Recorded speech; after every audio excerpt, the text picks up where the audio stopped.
대표의 속개 선언으로 더불어민주당 제94차 최고위원회의를 속기하겠습니다. 예, 94차 최고위원회를 속회하겠습니다. 이해찬 당대표의 발언이 있겠습니다.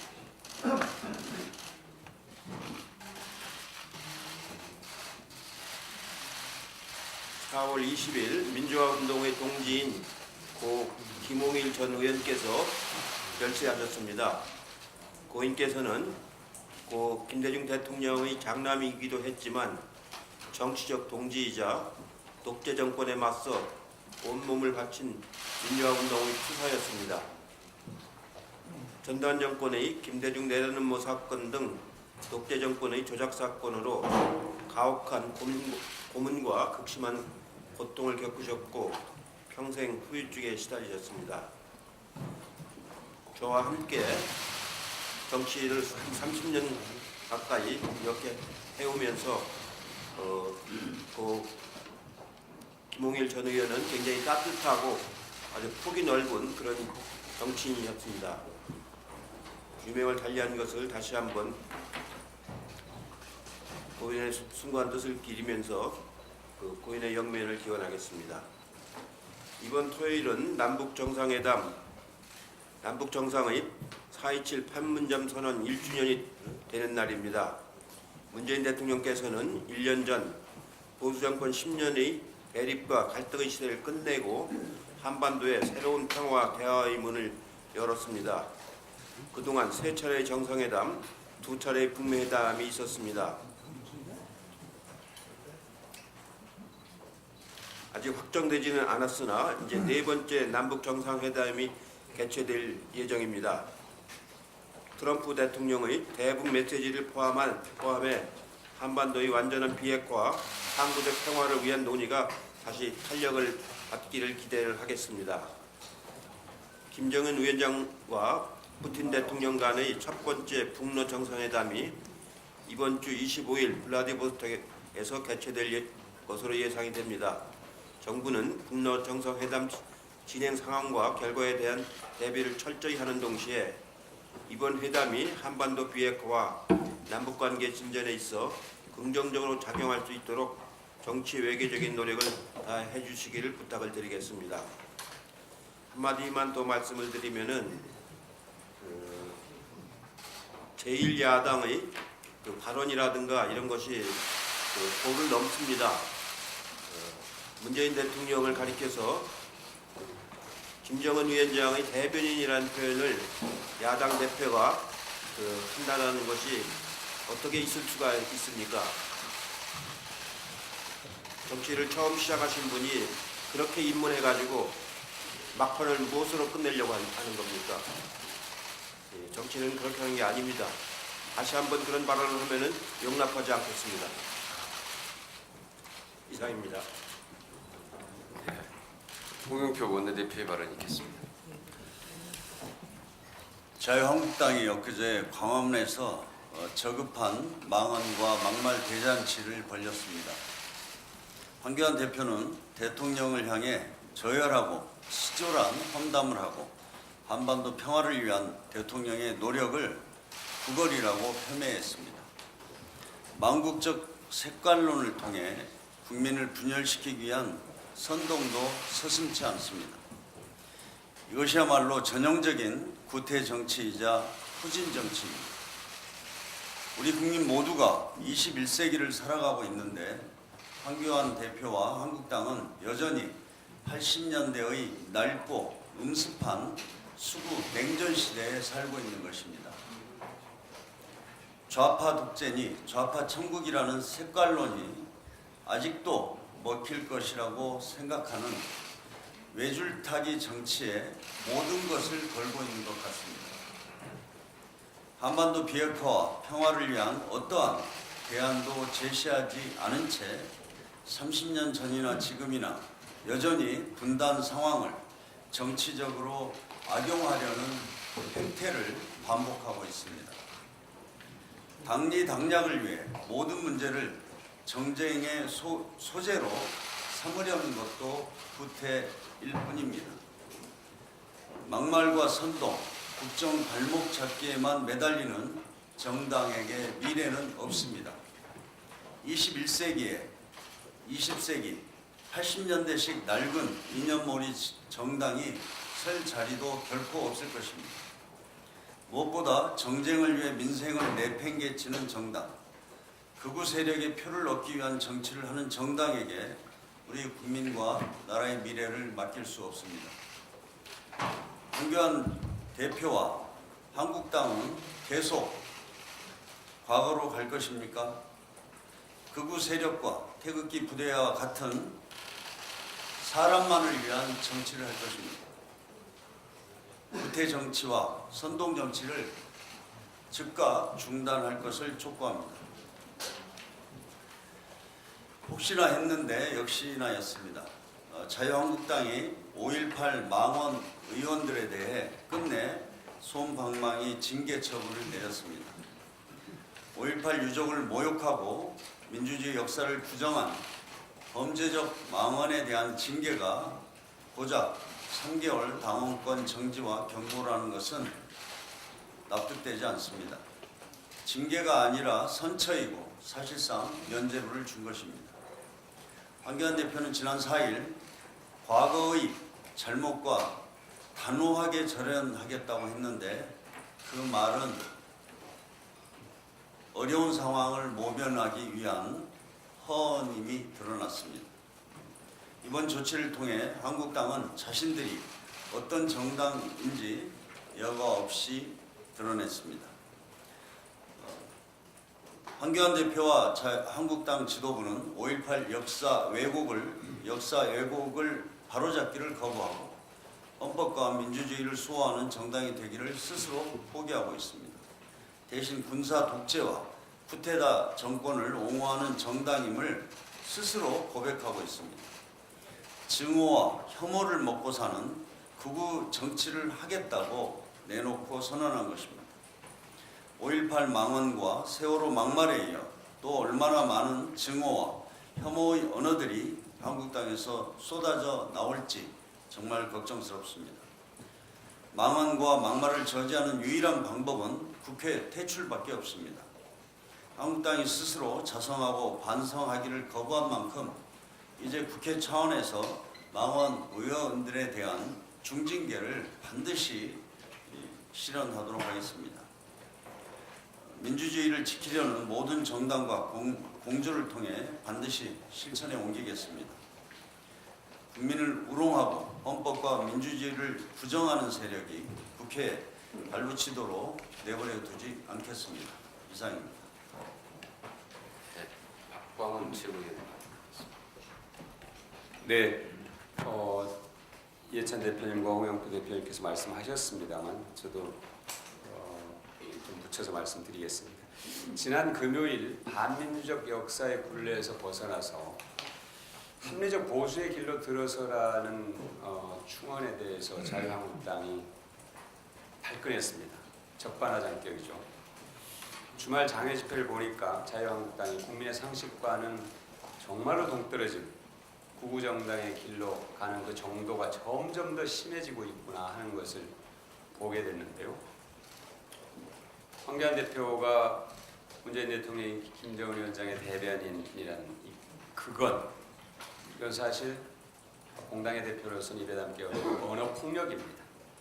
이 발언을 보면서 도로 친박당 결국 색깔론이구나 하는 자유한국당의 민낯을 보게 됐습니다. 평화를 포기하고 전쟁 공포의 시대로 다시 돌아가자는 것인지 황교안 대표는 명확하게 입장을 밝혀주실 것을 요청합니다. 평화의 나라를 만들기 위한 노력에 함께하지는 못할 망정 반민족적 색깔론에 의존해서 국민의 영원인 평화를 테러하는 행위를 자행한 것입니다. 지난해 남북 정상회담과 북미 정상회담 시기에 문재인 대통령의 지지율이 급상승했던 것을 국민들은 다 알고 있습니다. 한반도 평화가 모든 국민의 열망이기 때문입니다. 대통령을 김정은의 대변인이라고 비방해서 극우 세력의 결속을 다졌다고 생각한다면 이것은 그야말로 망국적 국민 편가르기입니다. 자유한국당은 5.18 망언 의원들에 대해서 징계를 한 것이 아니라 선처를 했습니다. 자유한국당이 이토록 5.18을 부정하고 진상규명을 방해하는 것은 전두환 신군부의 반역사적, 반민족적 국민 학살 행위의 진상이 드러나는 것이 두려운 것입니다. 민정당, 민주자유당, 신한국당, 한나라당, 새누리당 그리고 지금의 자유한국당으로 이어지는 이 정당사에서 역사의 무거운 굴레를 벗어내시라고 충언을 다시 한번 드리겠습니다. 그 굴레에서 벗어나기 위해서는 5.18 진상규명에 함께 나서는 것입니다. 망국적 색깔론과 지역주의, 허위 조작 정치를 끝내는 것입니다. 간절하게 호소드립니다. 세계 경제 성장세가 둔화되고 글로벌 생산 증가율과 교역량이 감소하는 추세입니다. IMF는 최근 주요 선진국의 경제 성장률 전망치를 2.1%, IMF와 OECD 그리고 국회 예산정책처, 한국은행, 아시아개발은행 등이 2.5% 수준의 경제 성장을 전망하고 있습니다. 적극적 재정 정책을 반영한 평가입니다. 특히 올해 성장률은 내수 기여도가 2.1%포인트가 될 것으로 예측됩니다. 내수가 경제 성장에 기여하고 있는 것은 매우 의미 있는 일입니다. 더디더라도 경제 체질을 지속적으로 건강하게 바꿔 나가야 합니다. 물론 보완해야 할 부분이 있습니다. 근로자 외 가구와 50대 자영업자, 노인 인구에 대한 사회 안전망이 시급합니다. 그래서 역대 정부 가운데 가장 다양한 보완 정책을 추진하고 있고 또 최근에는 고용보험에서 소외된 50여만 명에게 구직 수당을 지급하는 한국형 실업보조제도를 추진하는 것입니다. 적극적 재정 정책이 정말 요구되는 상황입니다. 자유한국당은 이 절실한 상황을 외면하지 않기 바랍니다. 말기 바랍니다. 정부의 적극적 재정 정책을 반대할 것이 아니라 함께 힘을 모아나가야 할 때입니다. 세계 경제가 지금 대체로 주춤거리고 있기 때문에 더욱더 정부가 내수 경제를 부양해야 하는 한편 또 이것이 우리 경제의 안정적 성장을 유지시켜준다는 그런 인식을 갖고 함께 해주길 바랍니다. 이것이 상식입니다. 이상입니다. 김혜영 최고위원. 예, 지난 토요일 자유한국당의 장외투쟁에서는 색깔론적인 원색적인 구호만이 가득했습니다. 정쟁을 유발하는 자극적인 언어는 정치 불신과 국민 분열만 일으킬 뿐입니다. 자유한국당은 거리가 아닌 민의의 전당인 국회에서 민생을 챙기고 경제를 살리라는 국민의 준엄한 명령에 따라야 할 것입니다. 지난 17일 한국청소년정책연구원의 2018년 청년 사회경제 실태조사를 보면 청년들 중 결혼을 해야 한다는 의견은 2년 전 대비 크게 감소한 42.9%로 출산 의향 역시 전년 대비 크게 하락한 44%를 기록했습니다. 이러한 원인에는 청년들의 경제적, 사회적 어려움이 있기 때문입니다. 최근 정치권에서는 청년 문제의 심각성을 인식하고 이를 해결하기 위해 여러 방안을 내놓고 있습니다. 하지만 청년 문제는 나아지고 있지 않습니다. 그 이유는 청년 문제의 본질이 양극화 문제이기 때문입니다. 일반적인 청년들이 월급을 모아서 집을 장만하려면 얼마가 걸리겠습니까? 또 자녀들의 사교육비는 감당하기가 벅차고 교육의 계층이동 사다리 기능 역시 상실되어 가고 있습니다. 청년 문제를 해결하기 위해서는 조세, 연금, 교육 등 많은 부분에서 용기가 필요합니다. 양극화 완화와 사회 안전망 확충으로 청년 문제가 나아진다면 노인 빈곤 문제도 함께 개선될 것입니다. 작년 국회 청년미래특위에서는 청년기본법 단일안을 공동 발의했습니다. 청년기본법이 통과된다면 정부 차원의 청년정책 컨트롤타워가 마련되어 청년 문제를 해결하는 시발점이 될 것이라고 생각합니다. 청년기본법 제정에 대해서는 각 정당에서 별다른 이견이 없는 상태입니다. 빠른 통과를 촉구합니다. 아울러 전체 인구에서 차지하는 20, 30대 비율에 비해서 20, 30대 국회의원의 수가 너무 적습니다. 모든 일은 겪어본 사람이, 그 중에서도 최근에 겪은 사람이 제일 잘 알고 해결책도 제대로 제시할 수 있습니다. 각 정당은 청년 문제 해결을 위해 내년 총선에서 청년 공천을 확대해야 할 것입니다. 한 분야에서 성공한 청년도 좋겠지만 일반적인 청년들의 어려움을 겪고 있는 청년이면 더 좋을 것입니다. 이상입니다. 이수진 최고위원의 발언이겠습니다. 모든 국민의 존엄이 실현되고 인권과 노동 기본권이 온전히 보장되도록 관련 법과 제도를 정비해야 합니다. 그것이 대한민국 임시정부 수립 100년과 ILO 창립 100년이 되는 올해 정부와 국회가 해야 할 역사적 책무이자 노동 존중 사회의 전기를 마련하는 것입니다. 자유한국당은 소방관 국가직화 반대, 산불 추경 반대, 유치원 3법 반대, 공정거래법 반대만을 외치고 있습니다. 처리해야 할 민생 입법이 수두룩하지만 민생 패싱 장외투쟁이라는 말도 안 되는 억지 투쟁에 돌입했습니다. 노사정이 도출한 탄력근로제 합의안은 단위기간 확대, 노동자의 건강권 보호와 임금 보전 방안 등 노사가 상호 타협을 통한 결과물입니다.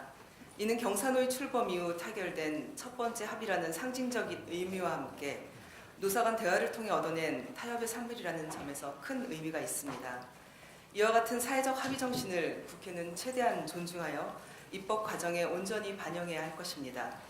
하지만 일부 야당은 노사정 합의 사항과 전혀 무관한 단위기간 1년 확대, 선택적 근로시간제 확대 등 근기법 개혁안을 들고 나오며 사회적 합의 정신을 심각하게 훼손하였습니다. 자유한국당은 책임의식을 갖고 민생 패싱 장애투쟁을 당장 멈추길 바랍니다. 4월 국회로 복귀해 추경과 국민 안전과 민생 경제를 활성화를 위한 논의에 적극 협조하길 바랍니다. 며칠 전 장애인의 날이 지났습니다. 오늘 저는 장애인 단체와 장애인 정치 세력화를 위한 토크 콘서트에 참여하게 됐습니다. 아까 김혜영 최고위원께서 말씀하셨다시피 청년, 여성, 노동, 장애인 등 우리 사회 소외계층들이 자신들의 문제를 가지고 정치 일선에 참여해서 좀 더 나아지는 대한민국을 만드는 데 기여하기를 바랍니다. 이상입니다.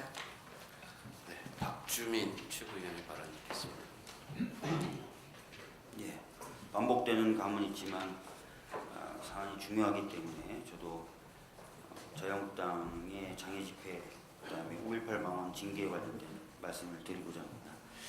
다들 아시겠지만 지난 20일 날 자유한국당이 대규모 장애 집회를 열었습니다.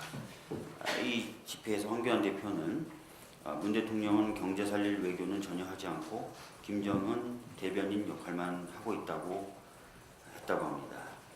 또 종북 굴욕 외교 포기하라라는 구호까지 선창했다고 합니다.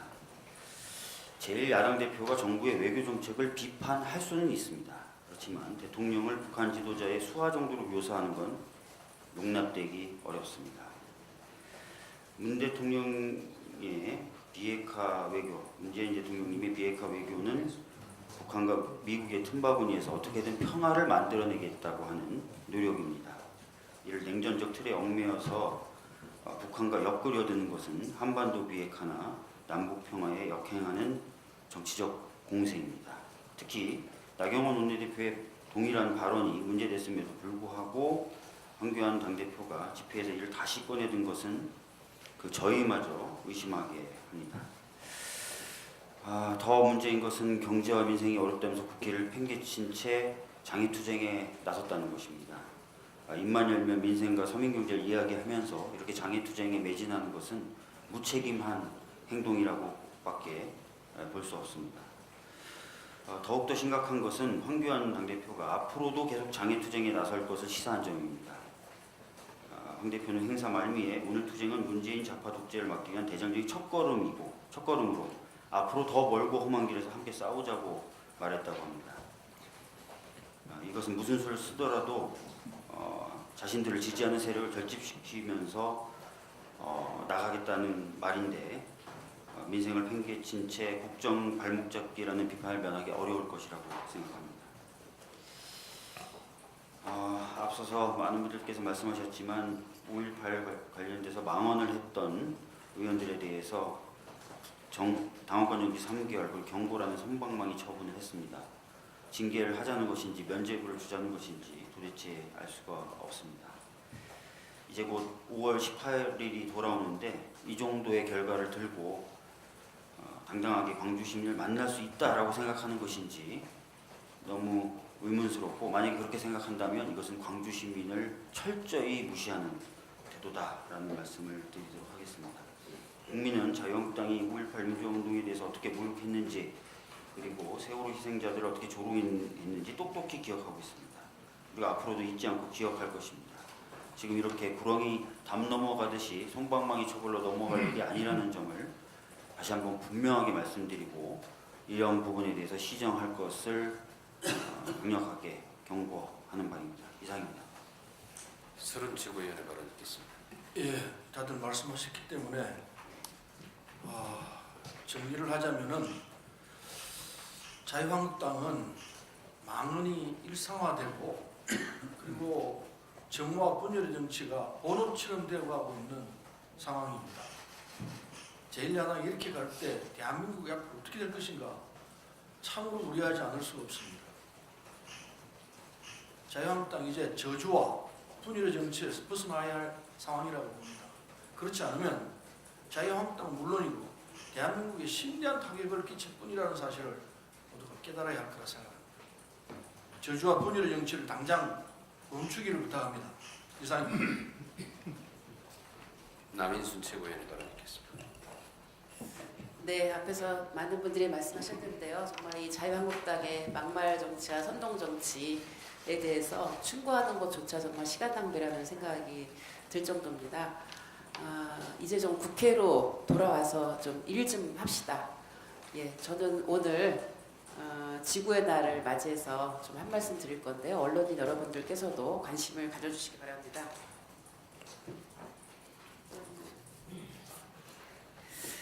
예, 오늘이 49주년 지구의 날입니다. 이번에 핵심 구호가 SOS 나의 지구를 구해줘로 온실가스와 미세먼지, 플라스틱화, 또 미세 플라스틱 등 환경 문제가 중요한 사회적 과제로 대두되면서 필환경 시대가 핵심적인 키워드가 되고 있습니다.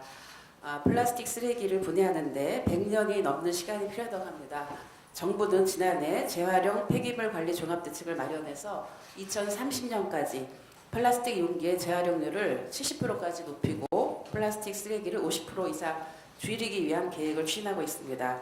소비와 유통에도 장바구니와 친환경 포장지 개발, 쓰레기를 최소화하는 그린 컨슈머리즘이 대세가 되고 있습니다.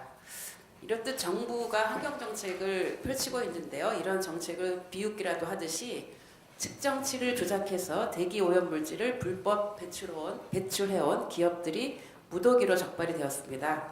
LG화학 여수 화치 공장, 하나케미칼 여수 123 공장 등 여러 기업들이 집단적으로 측정 대행 업체와 계획적으로 공모해서 측정치를 조작하는 것은 정말 파렴치한 범죄 행위이자 대기 오염 저감 정책을 뿌리채 뒤흔드는 행위이며 고농도 미세먼지로 고통을 받아온 국민들의 생명과 건강을 도외시한 부도덕한 행태가 아닐 수 없습니다. 이번 대기 오염 물질 측정치 조작 및 불법 배출 사건은 빙산의 일각에 불과하며 비단 여수 산단 지역만의 문제가 아닐 것입니다. 정부 차원에서 전수조사를 실시해서 측정 대행 업체와 배출 사업장의 불법 행위를 근절하는 한편 측정 대행 업체와 배출 사업장을 보다 체계적으로 관리하는 종합대책을 마련해야 할 것입니다. 49주년 지구의 날을 맞아서 지속가능한 지구를 위해서 국가와 지자체, 기업, 국민 모두가 환경 문제 해결을 위해서 적극적으로 협력하고 실천하는 계기가 되길 바랍니다. 이상입니다. 이영석 최고위원의 발언 듣겠습니다. 예, 많은 분들이 언급을 해주셨기 때문에 짧게 말씀을 드리겠습니다. 요즘 자유한국당의 망언들이 속출하고 있습니다만 광화문 집회에서도 좌파 독재라는 그런 표현들을 쓰고 있습니다. 독재라는 사전적 의미도 모르는 자들이 독재 운운하고 있는 것 같습니다. 김홍일 의원님은 80년 김대중 내란음모 사건에 의해서 체포 구금되고 그 고문의 후유증으로 평생 시달리시다가 운명을 단리하셨습니다. 과거 군사 독재 정권의 칼끝에도 서보지 않은 자들이, 그리고 또 그 칼날도 쥐어보지 않은 자들이, 더 나아가서는 전두환 정권의 칼자루를 쥐었던 자들이 속해 있는 자유한국당이 독재 운운한다는 것은, 이것은 어불성설이고 국민들을 혹세무민하는 선동정치에 불과할 것입니다. 자유한국당의 독재망은 즉각 중단하시기 바랍니다. 특히 5.18과 관련돼서 많은 분들이 언급을 해주셨습니다. 이 솜방망이 처벌하고 나서, 그리고 또 자유한국당이 지속적으로 5.18을 폄훼하고 왜곡하는, 그리고 망언을 일삼는 자들을 비호하고, 더 나아가서는 5.18 진상규명을 방해하면서 이제 며칠 남지 않은 5.18 39주기에 참석하거나 한다는 것은 광주 시민들께서 결코 용납하지 않을 것입니다. 자유한국당이 이런 식으로 계속 5.18을 폄훼한다면 광주 시민들은 자유한국당을 전두환의 잔당으로 밖에 규정할 수 없습니다. 엄중히 경고합니다. 이상입니다.